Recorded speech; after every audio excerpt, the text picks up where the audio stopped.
যারা যারা হোম টোট আমার খালি ভুল হয়ে যায়, যাই হোক, যারা যারা বাসা পুরাটা দেখতে চাইছেন, আমি আবার ইংলিশ একটু কম পারি, ঠিক আছে, তো বাংলাই কই। তো যারা যারা বাসা পুরাটা দেখতে চাইছেন, হ্যাঁ গো আমি আজকে ভিডিওটা যে বানাইতাছি, তো এটা হলো বাসার বাইরের সাইড, এটা হলো উঠান, ঠিক আছে। ওইখান থেকে শুরু করতে করতে তারপরে এই যে পুরাটা উঠান, আর ওইখানে কত আবিজাবি আছে, এগুলো আমার কফিলের সব গাড়ির জিনিসপত্র। তো আমি কইছিলাম যে এগুলো ফালাই দিতে, পরে কয় কি যতদিন গাড়ি আছে এতদিন এগুলো থাকবো, আর গাড়ি যদি বিক্রি করে ফেলাই তাহলে এগুলো ফালাই দিব।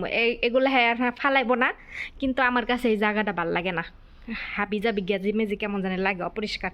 তো যাই হোক গা, তারপরে এই যে দেখেন বিশাল একটা উঠানের মধ্যে মনে করেন যে যে চেয়ার টেবিল আছে, এখানে আমার কফিলে বয়ে থাকে, আর কেউ কিন্তু বয়ে থাকে না, ঠিক আছে। এখানে শুধু রাতের বেলা আমার কফিলে এখানে বয়ে বয়ে খাবার খায়। আর এই যে দেখেন আরেকটা গলি, ওই পাশে একটা গলি দেখলেন, এই যে আরেকটা গলি, তো এই হইলো আরেকটা গলি, আর এই হইল মেন গেট। এই যে বিশাল বড় একটা গেট, আর ওইখানে একটা ছোট একটা গেট। এই বিশাল বড় গেট দেয়া মনে করেন যে গাড়ি ভিতরে ঢুকায়, এখানে যখন বাতাস ছাড়ে, প্রচুর পরিমাণে বাতাস ছাড়ে, তো হের লেগে গাড়ি কি করে বাইরে আর থয় না, ভিতরে আইনা রাখে, যাতে গাড়ির উপরে কোনো কিছু আইসা না পড়ে গাড়ির গ্লাস মুলাস ভাঙ্গা না যায়, এর লেগা। আর এই ছোটো গেট দেওয়া হলো সবাই আসা যাওয়া করে, ঠিক আছে। তো এই ছোটো গেটের সোজা এই যে পুরা একখান বাড়ি দেখেন, এই যে একতলা একটা বিল্ডিং। এই আরব দেশের বিল্ডিংয়ে এরকম সব বাড়ি এরকম যার যার মতো ডিজাইন করে বানায়। ওই দেখেন আমার পাশে আরেকটা বাড়ি, ঠিক আছে। তো এই যে, তো গেট দিয়ে বাইরে সোজাসুজি ঢুকতে ঢুকতে এই দেখেন প্রথমে এখানে লেখা আছে, হচ্ছে আরবি লেখা আছে বিসমিল্লাহির রহমানির রহিম। তো এরকম দুই পাশে আরবি লেখা আছে। আর এখানে একটা মেন গেট, আর এখানে একটা মনে করেন যে আরেকটা এটা আরেকটা রুমের দরজা। তো এই সোজা দেখেন পুরো একটা মানে এরকম রাস্তার মতো মাঝখান দিয়ে গলির মতো এরকম হাইটা হাইটা এখন এক এক করে সব রুম দেখাবো। তো এই যে ঘরের ডিজাইন দেখেন, এন দিয়ে এই যে একটা রুমের ভিতরে এখন আমি ঢুকবো। তো এই রুমটা আটকাই রাখি, কারণ এই রুমে হইলো ফয়সালে সোফা টুফা তো আইসা নষ্ট করে ফেলাইব, এর লিগা এই রুমটা আটকাই রাখি। এই যে এইখানে হলো সোফা, আর এই যে একটা দেখেন রুম এটা এটা হলো ওয়াশরুম। তো এখানে মনে করেন টিভি আসছিল, ওই টিভিটা খুললা ওইনা রেখে দিছে আমার কফিলে। এত মনে করেন যে আলসা লোক আয় না টিভি লাগাইবো, এটা লাগাই না। তারপরে এই যে এসি, এই যে এসি, জানি না ভিডিওটা বড় হইব নাকি, আমি তাড়াতাড়ি দেখানোর চেষ্টা করতেছি, বড় ভিডিও তো আপনারা দেখতে চান না। আর এই যে সোফা, আর এখানে ম্যাডামের মেজু মাইয়ের ল্যাপটপ আছে। তারপরে এই যে পর্দা মর্দা একবারে লাগাই না আছে। আর এখানে কার্পেট, এগুলো আমি সব গতকালকে পরিষ্কার করছি। আর এই যে বাইরের মেন দরজা, একটা দরজা, তো এই যে একটা দরজা, এন্দা চাইলেও বাইরেতে হইব। আর এখান দেন জুতার অভাব নাই, জুতা মনে করেন এক বস্তা। তো এন্দা চাইলেও বাইরেতে পারবো, এন্দা চাইলেও বাইরেতে হইব, দুই পাশ দিয়ে বাইরেতে পারবো, ঠিক আছে। আর এই যে উপরের ডিজাইন অত বেশি সুন্দর না।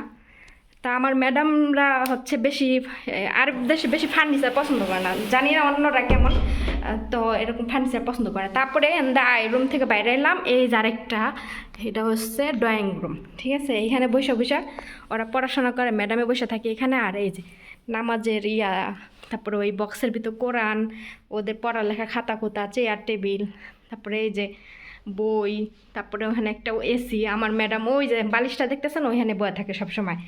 তারপরে এই যে চারপাশ দিয়ে, ওরা খালি চারপাশ দিয়ে সোফাই রাখতে পছন্দ করে, ওরা হেবিজাবি জিনিসপত্র পছন্দ করে না। আর আমার ম্যাডামের পোলাপান তো বেশি ভালো, এর লেগে কোনো জিনিসপত্র করে না, বুঝছেন। তারপরে এখানে চলে এলাম আরেকটা রুমে, এটা হইলো আমার ম্যাডামের রুম। তো এই রুমে মনে করেন জিনিসপত্র নাই, বড় বিশাল একটা আলমারি আছে। তো এরা খালি একটা আলমারি আর খাট এগুলাই পছন্দ করে। আর এই দেখেন বড় একটা জ্বালানা আছে, এই দেশে সব জ্বালানা এরকম। তারপরে এই যে এসি, এই যে বালিশ বুলিশ কম্বল গুছাই রাখছি। আর এখানে 12 মাস এসি সারের লেগে 12 মাসে কম্বল ব্যবহার করে। আর এই যে বিছায় ঘুমাই এগুলা। তারপরে এই যে খাট, আর ওই যে আমার ম্যাডাম কাপড় চুপড় বাস করে আইনা রেখে দিছি। বাট এই যে হচ্ছে ম্যাডামের বরকা। তারপরে এই যে এইগুলাই খালি ঘর, আর কিছুই নাই। এটা হলো ওয়াশরুম, এটা না দেখাইলাম, ঠিক আছে। এই যে ডিজাইন ঘরের, তো এই হইল আরেকটা রুম। আর এখন জায়গা ম্যাডামের মাইয়া গো রুমে। এই সব রুম আপনারা আটকানো দেখতেছেন, কারণ আছে এই যে ফয়সাল নাইলে এই রুমে ঢুকা ঢুকা মানে একবার এক ওয়াশরুমে যায় যায় যায় সব ওয়াশরুমগুলো নষ্ট করে লেগা। আর এই যে দেখেন এই রুমে হলো তিনটা খাট ম্যাডামে 3 মেয়ের জন্য। তো এই যে আমি সবগুলো গুছাইছি। আর এই যে আলমিরা আছে বড় একটা, তো এনে স্টিকার মিস্টিকার লাগায় পোলাপানে অগরুমের মতোই বানাইছে। তারপরে এই যে খাট, লাইট, তারপর ফ্যান, তারপরে এই যে ঘরের চারপাশের ডিজাইন দেখাই আপনাকে। তারপরে এইখানে একটা ড্রেসিং টেবিল আছে, আর এই যে কাপড় চোপড় রাখার জুড়ি, তারপরে এখানে একটা বড় একটা আয়না আছে, ঠিক আছে। তো আর এখানে ওই যে আবায় বরকা রাখার জন্য বাজানোর জন্য ইয়ে আছে। আর এইগুলো সব ম্যাডামের মেজো মায়ের হিজাব আমি বাস করে ধুয়ে আয়রন করে রেখে দিছি। তো এই দেখলেন আরেকটা রুম, ঠিক আছে। এই হলো আরেকটা রুম। এখন আরেকটা এই রুমে আবার ওই যে ওয়াশরুম, ম্যাডামের মেয়েদের ওয়াশরুম এটা। তো ওয়াশরুম দেখাইলাম না, ওয়াশরুম আরেকদিন দেখামনি। তো এই দেখেন ম্যাডামের মেয়ের রুম তো দেখাইলাম আমি, দরজা আটকে রাখছি। তারপরে এই যে আরেকটা রুমে এলাম। এই রুমে খালি কাপড় চোপড় আর কাপড় চোপড়, মনে করেন যে এই রুম কাপড় চোপড় ছাড়া কিচ্ছু নাইকা। তো সামনে পিছনে উপরে নিচে সব জায়গায় কাপড় চোপড়। এই যে সব আমার ম্যাডামের হাজব্যান্ডের এই যে বড় বড় পাঞ্জাবি পরে এগুলা, মানে জুব্বা বলে এগুলা। আর এই যে ম্যাডামের আবায়া বরকা মরকা এগুলা হেনে। আর এই যে এগুলো সব আমার ম্যাডামের কাপড় চোপড়। এটা হলো ম্যাডামের মেয়ের হলো বরকা। আর এই যে স্কুল ড্রেস, তারপরে এগুলো সব আমার ম্যাডাম গো কাপড় চোপড়। তারপরে এই যে পোলাপানে খেলনা এই রুমে জড়িয়ে এনে রাখছি। আর এইটা হইলো ফয়সালের আলমারি। আর এখানে দেখেন কম্বল, তারপরে বিছানার এই যে কমফোর্ট সেট, এগুলো দুইয়া আমি এখানে বক্স করে রেখে দিছি আলমারির উপরে। আর এই যে এগুলা, এটা হলো ফয়সালের আলমারি, ঠিক আছে। এটার ভিতরে ফয়সালের কাপড় চোপড়।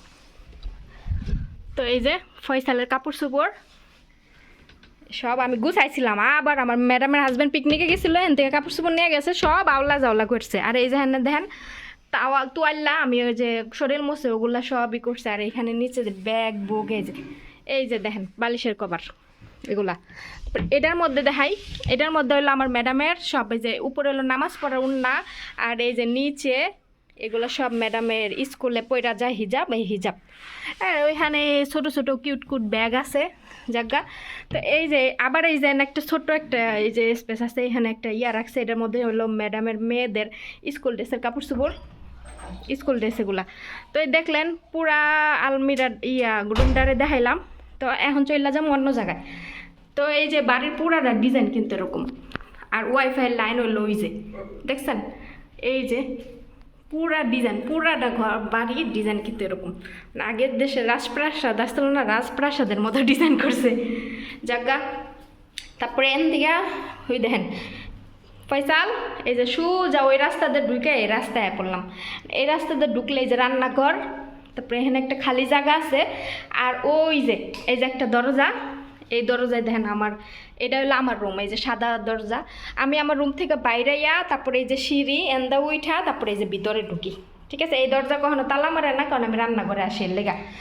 আর এখানে একটা আলমিরা আছে, এখানে সব ওই যে দেখেন আমি বড় বড় পাতিল, তারপর প্রেশার কুকার বক্স এগুলো সব রেখে দিছি। আর এই যে দেখেন চা বানানোর যে এই যে ফ্লাক্সগুলা, এগুলা ম্যাডামের স্কুলে কাচের জিনিসপত্র এগুলা। আর এইখানে আছে শীতের কাপড় চোপড়, এই যে শীতের জ্যাকেট ম্যাকেট এগুলো। এত বাড়ি জ্যাকেট কেনে লাগে, তারপর আমার ম্যাডামে কিনছে এগুলা সব আমি গুছায় রেখে দিছি। আর এখানেও দেখেন ম্যাডামের স্কুলে ব্যাগ বুক, চা বানায় নিয়ে যায়, একটা চার্জ লাইট। আর এখানে বক্সে সব হলো চার কাপ এগুলা রেখে দিছে। তারপরে এখন রান্নাঘরটা দেখাই। তো এই যে রান্নাঘরে এসে পড়লাম। তো আমার এই দরজাটা, সাদা দরজাটা কখনো তালা মারে না, কারণ আমি এনদের ঢুইকা রান্নাঘরে ঢুকমু, খালি এই দরজাটা তালা মারে। এই দরজাটা তালা না মারলে ফয়সাল আইসা বাইরে যাবো গাইর লেগে, এই দরজাটা তালা মারে রাখে। আমি ভিতরে কাজকাম শেষ করি, তখন এই দরজাটা তালা মারে। আর এই যে দরজার ডিজাইন তো এটাই দেখতে পারতেছেন, সিম্পল। আর এই যে রান্নাঘরে সব কালার। তারপরে এই দেখেন রান্নাঘরে এই যে সব এই যে মশলার দানি মানি এগুলো আমি সব সাজায় রেখে দিছি এভাবে। তেলের বোতল এগুলা, বিভিন্ন বক্স চিনি মিনি চা পাতি এগুলা। তারপরে এই যে একটা এসি আছে। আর এই যে একটা গাছটা আমি যত্ন নেই প্রতিদিন। তারপরে এই যে ময়লা ফালানে বড় বড় কালো পলিথিন, প্লেট এগুলো সব মনে করেন এই দিকটা গুছানো। এটা একটা স্টোর রুম। ফাইসাল কলম দাঁতের মধ্যে এসে বাড়ি মারে। তারপরে এই যে একটা স্টোর রুম, এই যে সব গুছায় মুছায় রাখছি। ওই যে কলম দিয়ে এত জোরে বাড়ি মারছে, আমার ব্যথা লেগে গেছে, লেগে চিল্লানি দিছি, নাহলে শুনবো না। এই যে আরবিরা কিন্তু আমরা দেশে র্যাক রাখি না, এরকম র্যাকের ভিতরে রাখে না, এরকম এই যে স্টিলের লোহার ইয়া বানায় এই যে এইভাবে সব হাঁড়ি পাতিল রেখে দেয়। যদিও এখন অগুছালো, বাট সমস্যা নেই। আর ফ্রিজ আছে 3টা, এই যে একটা, এটার মধ্যে খালি সবজি আর ফয়সালের মালটা রাখি, আপেল রাখি, আর এটা মাছ মাংস, আর এইটা মনে করেন ইয়া যে পানি, তারপরে অনেক ওরা হাবিজাবি খায়, দই মই এগুলো রাখি। তো এই হলো রান্নাঘর। এখন রান্নাঘরের ভিতর দেওয়া, এখন আমি ওই পাশে দেখাইছি, পুরা বাড়ি দেখাইছি। এখন এই যে দেখেন, এখানে হলো যে মেশিন, কাপড় ধোয়ার মেশিন, ঠিক আছে। আর আমি ঘরে আমি মুছি, যে ঘর মুছি, এই যে বালতি, তারপরে মেশিন, ওই যে কাপড় চোপড় দিয়ে রোদ্রে দিছি। এই পাশটা হলো রোদ্রে দেই কাপড় চোপড়। তারপরে এই যে সব কিছু গুছাই মুছাই রাখছি। যাই হোক, এই হইল আমার বাসার হোম ট্যুর। আর ওই যে আমি আমার আয়রন করার রুমটা দেখাই। তো এই পাশটা দেখাইছি যে একটা লেবু গাছ আছে, বাট লেবু ধরে না। আর এই রুমে হলো আমি আয়রন করি, দেখেন এই রুম, এটা হলো আরেকটা রুম। এই রুমে আয়রন করি, একটা ফ্যান আছে, 2টা ফ্যান আছে, বাট এগুলো কোনো কার্যকরী না। ফ্যান ছাড়লে বাতাসে কাপড় চোপড় উড়া যায়, আয়রন করা হয় না ঠিক মতো। তারপরে এই যে কিছু জিনিস এগুলো যেগুলো প্রতিদিন লাগে না, এগুলো আমি উপরে আইনা রেখে দিছি। এত জিনিস বাইরে আমার গ্যাঞ্জাম লাগে, আমার বেশি জিনিস পছন্দ না। তারপরে আচ্ছা, অনেকে বলছিলেন যে যে বাজার করে বড় জুড়ি আছে, আরাবায়া বলে, তো ওইগুলা দিয়া পানির কার্টন টানতে, বাজার সদে টানতে, এগুলো আছে দেখেন, এই যে নিচে চাক্কা সিস্টেম এগুলো আছে, ঠিক আছে। কিন্তু এটা ব্যবহার করা যায় না, কেন জানেন? এটার মধ্যে পানি দিলে মানে পানির কার্টন রাখলে ভারী হয়ে যায়, মনে করেন যে উপরে উঠানো যায় না। তো এই যে আরও বাইয়াটা কিনছিল আমার ম্যাডাম, এই পানির কার্টন ভারী ভারী জিনিস কেনার জন্যই। আবার এই যে এই যে সিঁড়িটা দেখতেন না, এটা কিন্তু সিঁড়ি আসছিল থাক ম্যাডামে যেরকম করাইছে, যাতে করে আমি ওইটার ভিতরে বাজার সদাই কইরা এভাবে নিতে পারি। কিন্তু ওইটার ভিতরে মনে করেন পানির কার্টন ভারী জিনিস উঠাইলে এটার উপর দেওয়া মনে করেন উঠানো যায় না, আটকা যায়। তো এই জন্য আর ওইটা ব্যবহার করা হয় না, বুঝছেন। তো এখন আমি যাই হোক, আশা করি সম্পূর্ণ বাড়ির ট্যুরটা আপনাদের দিলাম, ঠিক আছে। তো ভিডিওটি কেমন লাগলো অবশ্যই কমেন্ট করবেন। আর আমার এই বাসায় বেশি ফার্নিচার নাই, ওরা ফার্নিচার করে না, ম্যাডামের মেয়েরা এগুলা, বাচ্চারা। আবার ফয়সাল তো বুঝে না, জিনিসপত্র নষ্ট করে ফেলায়, এই জন্য ওরা কোনো ফার্নিচার করে না। এই যে এখন আমার এই আশেপাশে কিন্তু বাড়িঘর আছে, এরা কেউ নাই, এরা অন্য জায়গায় বাড়িঘরে থাকে, আবার এই যে বাড়িগুলো খালি থাকে। এখন আমি আর ফয়সাল ছাড়া আমার আশেপাশে আর কেউ নাই, একবারে আমি নীরব। আমি পুরা বাড়ি দেখেন, ম্যাডামরা গেছে গা 6:30 বাজে, আমি সব গেট তালা মেরে রাখছি। ম্যাডামরা আসবো তারপর আমি গেট খুলবো, এর আগে না। তো জায়গা রান্না বান্না করবো, আশা করি সব ভিডিও দেখছেন। আর এখানে দেখেন ম্যাডামদের স্কুলের জুতা, ম্যাডামের মেয়েদের, আর ম্যাডামেরদের। আমার ম্যাডামের কোনো ডিজাইনের জুতা পছন্দ করে না, নর্মাল ডিজাইনের জুতা। এই যে সব সিম্পল, ম্যাডামে ডিজাইন পছন্দ করে না, সিম্পল জুতা কিনে। আর এই যে একটা কিনছে, এগুলো সব নর্মাল ডিজাইনে, দেখছেন হাবিজাবি ডিজাইন, হাঙ্কি ভাঙ্কি পছন্দ হয় না আমার এগুলা। যাই হোক গা, তো ফুল ভিডিওটা কেমন লাগছে অবশ্যই কমেন্ট করবেন। আগেকার দিনে যে রাজপ্রাসাদ ছিল না, ওইরকমই ডিজাইন করছে যতটুকু পারছে। এখানে একটা ইয়া আছে, প্রতিটা রুমে ছাদে এরকম ডিজাইন, ঠিক আছে। তো যাই হোক, আমি দেখানোর চেষ্টা করছি। ভিডিওটা কেমন লাগলো? এই যে আমার ম্যাডামরা এই যে এরকম বড় বড় জামা পরে নামাজ পড়ে, একবারে হাত পা সব ঢাইকা থাকে, মানে কাপড় চোপড়ের উপরে এরকম ইয়া পরে তারপরে নামাজ পড়ে। আশা করছি জানাবেন ভিডিওটা কেমন লাগলো। এখন আমি রান্না করিব, ফয়সাল আমার জন্য রান্নাঘরে অপেক্ষা করতেছে, ও ভাবতেছে কি রান্না করে নাকে, ওই দেখেন বয়ে রয়েছে। ফয়সাল এখন রান্না করবো, ঠিক আছে। ফয়সালে রাগ করে রয়েছে, মনে করছে এখনো রান্ধে নাকে। যাই হোক, রান্না করি তাহলে।